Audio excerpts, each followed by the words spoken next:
اللهم صل على سيدنا و مولانا محمد وعلى آلہ وصحبہ وبارک وسلم وسلم علیہ۔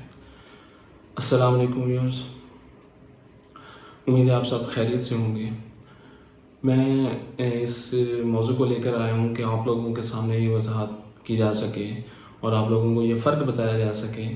کہ کرونا وائرس میں اور عام نزلہ زکام میں کیا فرق ہے۔ تو پہلے یہ بات ایک سمجھانے والی ہے کہ جس بات کو یا جس زکام کو ہم عام نزلہ زکام کہتے ہیں، در حقیقت میڈیکل سائنس کی نظر میں وہ عام نزلہ زکام نہیں ہے۔ عام نزلہ زکام کا جو لفظ ہے اس کے لیے وہ برصغیر پاک و ہند میں زیادہ استعمال ہوتا ہے کہ عام نزلہ زکام ہے۔ اصل میں حقیقت میں وہ بھی ایک وائرل ڈیزیز ہے اور اس کو کولڈ فلو وائرس اور دوسری کو انفلوئنزا وائرس کے نام سے جانتے ہیں۔ طب یونانی کے نقطہ نگاہ سے اس کی تخصیص یوں کی جا سکتی ہے یا اس کی تقسیم یوں کی جا سکتی ہے کہ جو کولڈ فلو وائرس ہوتا ہے وہ نزلہ زکام سرد ہے اور جو انفلوئنزا وائرس ہے وہ نزلہ زکام گرم ہے۔ اب اس کا فرق یہ ہے، ان کی علامتیں یہ ہیں کہ جو نزلہ زکام سرد ہے اس میں صرف چھینکیں آئیں گی یا بخار ہوگا دوسرے مرحلے میں، تیسرے مرحلے میں جا کے سانس میں تنگی یا کھانسی اور سینے کا کوئی مسئلہ ہو سکتا ہے۔ اور جو نزلہ زکام گرم ہے اس میں چھینکیں کم ہوں گی لیکن گلے میں درد زیادہ ہوگا اور سینے کی خرابی تیسرے درجے میں ہو جائے گی، بخار دونوں میں لازم ملزوم ہوگا۔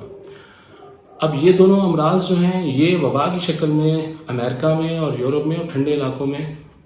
کولڈ فلو وائرس خاص طور پہ زیادہ پھیلتا رہا ہے۔ اس کے بعد یہ ہوا کہ کچھ عرصے سے 40-50 سال سے یا 100 سال کے لگ بھگ سے کولڈ فلو وائرس کنورٹ ہوا انفلوئنزا وائرس میں۔ اب اس میں فرق یہ تھا کہ جو کولڈ فلو وائرس تھا وہ سردیوں میں ہی وقوع پذیر ہوتا تھا، جیسے ہی موسم تبدیل ہوتا تھا درجہ حرارت تھوڑا سا اوپر جاتا تھا تو کولڈ فلو وائرس ختم ہو جاتا تھا، اس کی وبا ختم ہو جاتی تھی۔ لیکن انفلوئنزا وائرس جو ہے وہ کم و بیش ہر موسم میں سردیوں کے ساتھ، سردیوں کے بعد بہار میں بھی اور کچھ حد تک گرمیوں میں بھی افیکٹو ہوتا ہے اور مشکلات کا باعث بنتا ہے۔ برصغیر پاک و ہند میں اس کو عام نزلہ زکام اس لیے کہا جاتا ہے کہ یہاں پر طب یونانی ایک تاریخی طور سے بہت عرصے سے پنپتی رہی ہے، طب یونانی کا عروج رہا ہے یہاں پر، اور طب یونانی کے جو اطباء تھے، جو معالجین تھے، وہ انہوں نے اس بیماری کے لیے قدرتی طور پر ایسے مرکبات، ایسے کمپاؤنڈز تیار کیے ہوئے ہیں کہ جو کہ دہائیوں سے نہیں بلکہ صدیوں سے مستعمل ہیں، جس کی وجہ سے لوگوں میں اس مرض کے خلاف قوت مدافعت پیدا ہوئی ہے جو کہ فردر آگے کنورٹ ہوتی رہی، اور ابھی بھی لوگ ان مرکبات کو استعمال کرتے ہیں۔ ان مرکبات میں معجونات ہیں جن کو تریفلات کہا جاتا ہے، تریفل کہا جاتا ہے، جیسے اطریف الزمانی ہے، اطریف الاستخدوس ہے، اطریف الکشنیز ہے، جوشاندے ہیں، بہت مختلف قسم کے جوشاندے مارکیٹ میں اویلیبل ہیں۔ تو یہ چیزیں استعمال کرنے کی وجہ سے کولڈ فلو وائرس سردیوں میں اگر یہاں پر ایکٹیو بھی ہوتا ہے تو اس کا اتنا زیادہ نقصان نہیں ہوتا، وہ بہت جلدی ختم ہو جاتا ہے یا بسا اوقات محسوس بھی نہیں ہوتا، اور لوگ اس کو عام نزلہ زکام سمجھتے ہیں کہ ہمارے پاس اس کے لیے بہت کچھ ہے۔ لیکن اگر آپ میڈیکل سائنس کا اس کے اوپر لٹریچر دیکھیں تو میڈیکل سائنس کی کولڈ فلو وائرس یا انفلوئنزا کے اوپر کوئی بھی اسپیسیفک یا پریسائز میڈیسن کچھ نہیں ہے۔ آپ دیکھیں تو کبھی وہ کہیں گے کہ شاید اس پر آپ وٹامن ڈی یوز کر لیں، اس پر آپ زنک سلفیٹ یوز کر لیں، اس قسم کی آراء ہیں، آپ یہ استعمال کر کے دیکھ لیں، آپ یہ استعمال کر کے دیکھ لیں، کوئی اتھینٹک بات نہیں ہے۔ اور جو پریکٹیشنرز ہیں تو وہ بھی اگر کوئی شخص چلا گیا جس کا ناک زیادہ بہہ رہا ہے تو وہ اس کو اینٹی ہسٹامین یا اینٹی الرجی کو ٹیبلٹ ریکمینڈ کر دیں گے، یا اس کو فیور ہے تو ساتھ میں کوئی اینٹی فیور میڈیسن دے دیں گے۔ اب یہاں پر جو غلطی کی جاتی ہے اور جو بامبر مجبوری میڈیکل سائنس میں ہوتی ہے کہ اینٹی فیور میڈیسن اگر آپ دیتے ہیں تو اینٹی فیور میڈیسن آپ کو اینٹی باڈیز کو ڈسٹرب کر دیتی ہے۔ اگر وائرل ڈیزیز ہے اور باڈی اس کے اگینسٹ بخار پیدا کر کے اس بیماری کے خلاف لڑ رہی ہے تو اینٹی باڈیز کو جو ہے وہ اینٹی فیور میڈیسن ڈسٹروائے کر دے گی، جس کی وجہ سے یہ ہوگا کہ بخار اگر اترے گا بھی صحیح لیکن بیماری جو ہے وہ کسی نہ کسی اور شکل میں کنورٹ ہو جائے گی، یا ساتھ میں اگر اینٹی بائیوٹک کا استعمال کیا جائے جیسے پاکستان میں ہوتا ہے کہ کولڈ فلو کے پیشنٹس کو کہ جس بیماری کا، جس وائرس کا علاج جو ہب ہیں جو ممالک میڈیکل سائنس کے، جہاں سے میڈیسن بن کر آتی ہیں یا جہاں سے میڈیسن نکلتی ہے، ایجاد ہوتی ہے، جہاں سے جدید میڈیکل سائنس کی نئی تھیوری ایجاد ہوتی ہے، جب ان کے پاس ہی کوئی علاج نہیں ہے تو ان میڈیسنز کو غلط طریقے سے اگر استعمال کیا جائے گا وائرل ڈیزیزز میں، کیونکہ نزلہ اور زکام ہر حالت میں وائرل ڈیزیز ہے، چاہے وہ انفلوئنزا ہو یا چاہے وہ کولڈ فلو ہو، جس کو ہم نزلہ کہتے ہیں کہ جو گلے میں گرتا ہے، اور زکام جو ہے وہ ناک سے بہتا ہے۔ نزلہ اور زکام یہ دو الگ الگ تقسیم ہیں اس میں۔ تو جس بھی کیفیت میں ہو وہ ہمیشہ سے وائرل ڈیزیز ہوگا۔ اگر آپ اس کو غلط طریقے سے ڈیل کریں گے تو وہ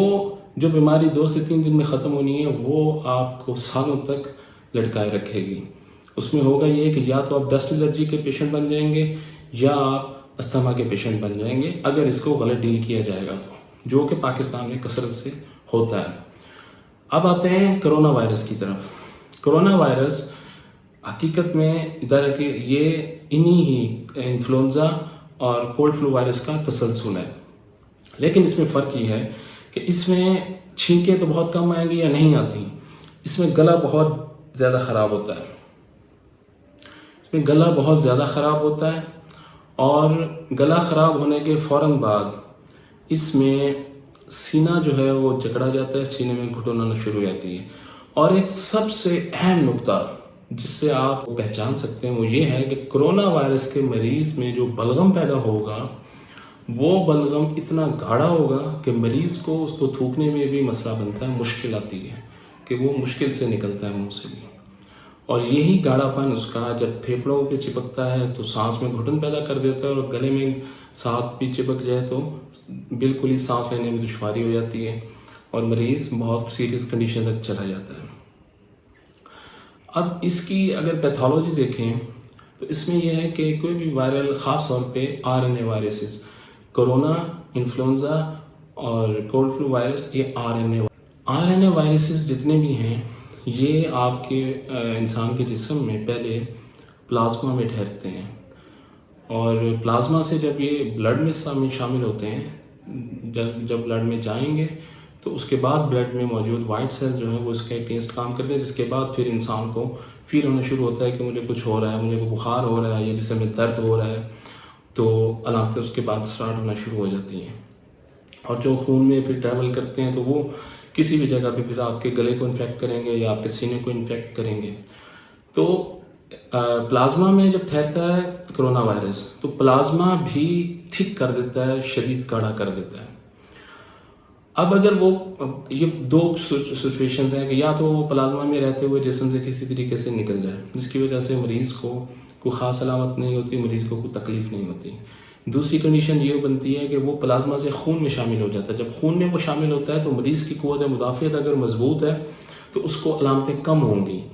وہ کم تکلیف میں آئے گا، اس کو بیماری کی شدت کم ہوگی۔ لیکن اگر اس کی قوت مدافعت یا تو کمزور ہو یا اس کو کمزور کر دیا جائے کہ جب اس میں اینٹی فیور میڈیسن دے دیں، فوراً سے اینٹی بائیوٹکس دے دیں، اینٹی باڈیز کا عمل بننا ختم ہو جائے تو بیماری شدت پکڑے گی۔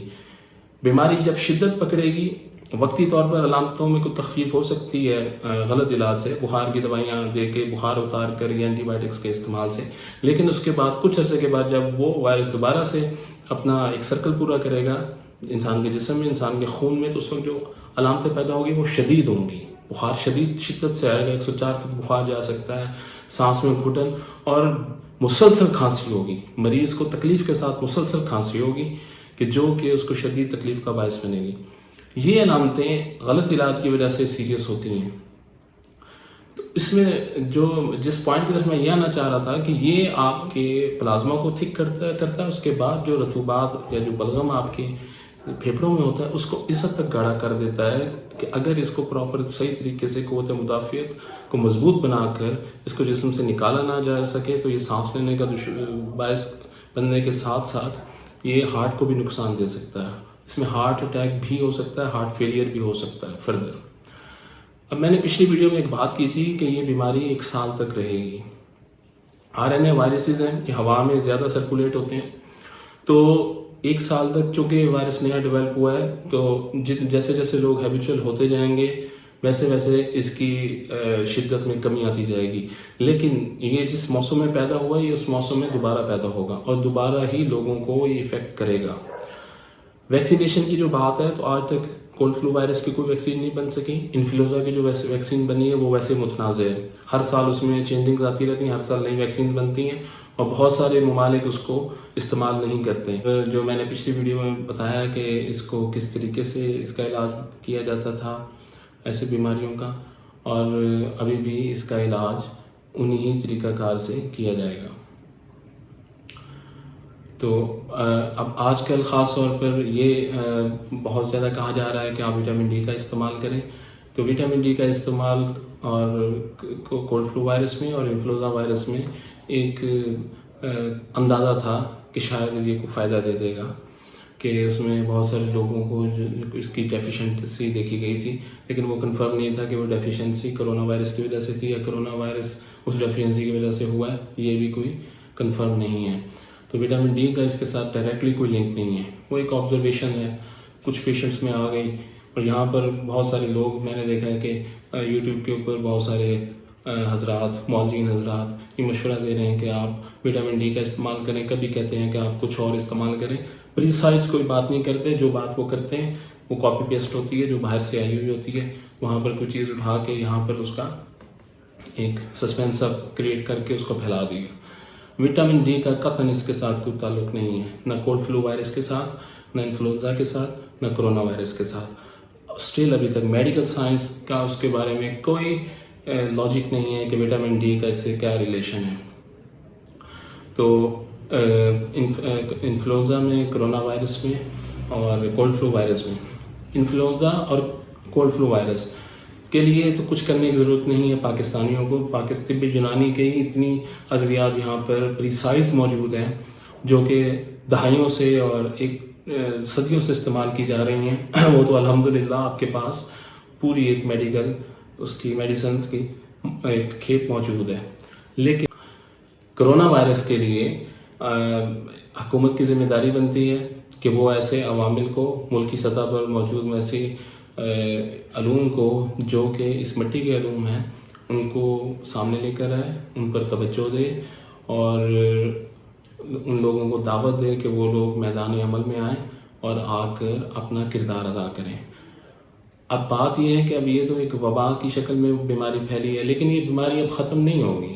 یہ بیماری چلتی رہے گی۔ جب بھی موسم آئے گا لوگ اس سے افیکٹڈ ہوتے رہیں گے، اور جب تک آپ کے پاس آپ کسی ایسے طریقہ علاج سے جس میں اس کا لاجیکل اور منطقی علاج موجود ہو، جب تک آپ اس کو نہیں اپنائیں گے تو پتہ نہیں کتنی جانیں اس سے ضائع ہوتی رہیں گی۔ یہ لمحہ فکری ہے اور اس کے اوپر بڑے سنجیدہ طریقے سے اور بڑے مدبرانہ طریقے سے فہم و فراست کی اور فیصلے لینے کی ضرورت ہے۔ برائے مہربانی ایسی ادویات کو میدان میں لے کر آئیں جو کہ پریسائزڈ ہوں اور جو لاجیکل ہوں، جو منطقی ہوں۔ سنی سنائی باتوں پر اور سنے سنائے ٹوٹکوں سے علاج نہیں ہوگا۔ بیماری بہت شدت اختیار کر چکی ہے، یہ اپنی نوعیت میں بہت شدید بیماری ہے۔ اس کا جو ایک آنے والا فیز ہے جو کہ شاید ستمبر کے بعد سے شروع ہوگا، اس فیز میں یہ بیماری کیا کرتی ہے، تو اس کے لیے ہمیں ابھی سے تیاری کرنے کی ضرورت ہے۔ اللہ پاک ہم سب کا حامی و ناصر ہو، اپنا اور اپنے سب گھر والوں کا خیال رکھیے گا اور اپنے آس پاس محروم لوگوں کو نظر میں رکھیے گا۔ السلام علیکم ورحمۃ اللہ وبرکاتہ۔